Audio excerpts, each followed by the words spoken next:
नमस्कार दोस्तों, आइए जानते हैं आज के भारत की 20 बड़ी और ताजा खबरें।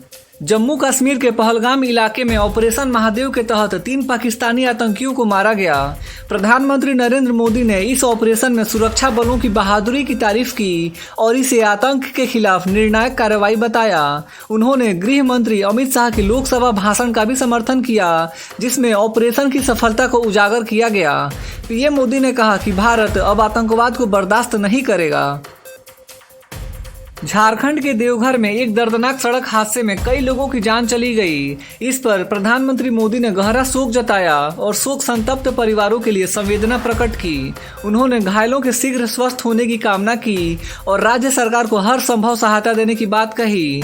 प्रधानमंत्री कार्यालय की ओर से मृतकों के परिजनों को राहत राशि देने की भी घोषणा की गई है।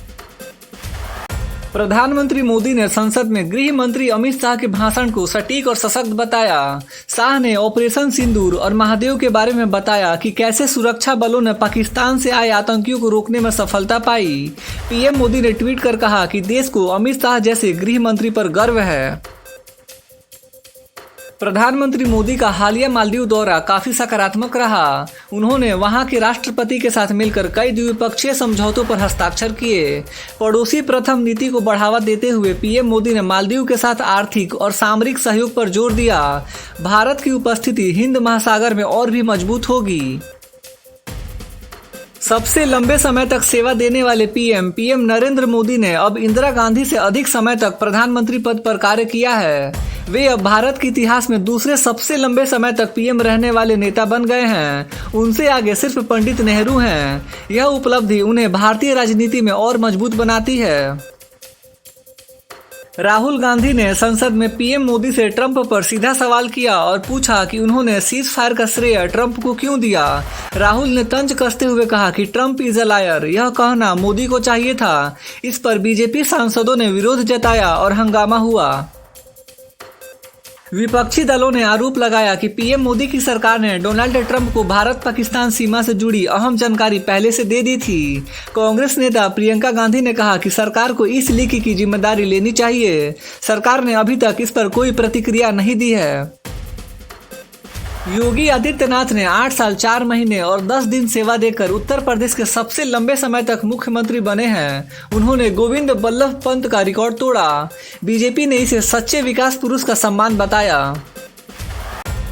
सीएम योगी आदित्यनाथ ने युवा रोजगार अभियान के दूसरे चरण की घोषणा की। यह कार्यक्रम 30 और 31 जुलाई को आयोजित होगा। इसमें स्टार्टअप्स, नौकरी मेले और स्किल डेवलपमेंट पर चर्चा होगी। बिहार के मुख्यमंत्री नीतीश कुमार ने वैशाली जिले में एक नए बौद्ध पर्यटन स्थल का उद्घाटन किया। इस अवसर पर कई देशों से आए बौद्ध भिक्षु भी उपस्थित थे।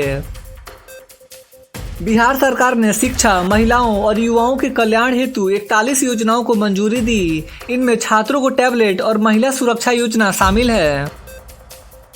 बिहार चुनाव से पहले एलजेपी नेता चिराग पासवान ने कहा कि अगर एनडीए जीतती है तो नीतीश कुमार ही मुख्यमंत्री बनेंगे। यह बयान पहले दिए गए तीखे बयानों से उलट था। दिल्ली की सीएम रेखा गुप्ता ने दिल्ली के बारापुल्ला फेज 3 प्रोजेक्ट में भ्रष्टाचार के आरोपों पर एसीबी जांच के आदेश दिए। उन्होंने कहा कि जनता की कमाई का दुरुपयोग बर्दाश्त नहीं किया जाएगा। दिल्ली सरकार ने अवैध झुग्गियों को हटाने और पुनर्वास के लिए 700 करोड़ का बजट स्वीकृत किया। सीएम रेखा गुप्ता ने कहा कि पात्र लोगों को फ्लैट दिए जाएंगे। डोनाल्ड ट्रंप ने स्कॉटलैंड में एक नया ट्रंप ब्रांड गोल्फ कोर्स खोला, जिसमें उनके बेटे भी शामिल हुए। पीजीए इवेंट के लिए ये मैदान तैयार किया गया है।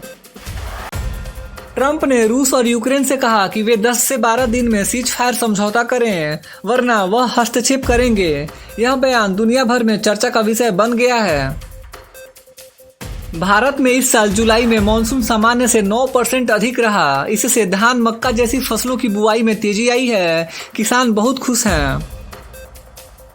दिल्ली में भारी बारिश के बाद वायु गुणवत्ता सूचकांक में सुधार आया है। इससे स्वास्थ्य को राहत मिली है। संसद के मॉनसून सत्र में विपक्ष ने ऑपरेशन सिंदूर पर चर्चा की मांग की। सरकार ने बताया कि कैसे आतंकियों को खदेड़ा गया। आज दिल्ली एनसीआर में रेड अलर्ट जारी है। सुबह तेज बारिश और आंधी बिजली की संभावना है। वहीं उत्तर प्रदेश और बिहार में भी भारी बारिश की चेतावनी जारी है। तो दोस्तों आज की खबरें यहीं पे समाप्त होती हैं। देश भर के छोटे बड़े अपडेट्स और हर दिन के टॉप 20 न्यूज़ देखने के लिए हमारे YouTube न्यूज़ चैनल इंडियन जनता न्यूज़ को सब्सक्राइब जरूर करें। मिलते हैं अगले वीडियो में, तब तक के लिए बाय बाय, टेक केयर, जय हिंद।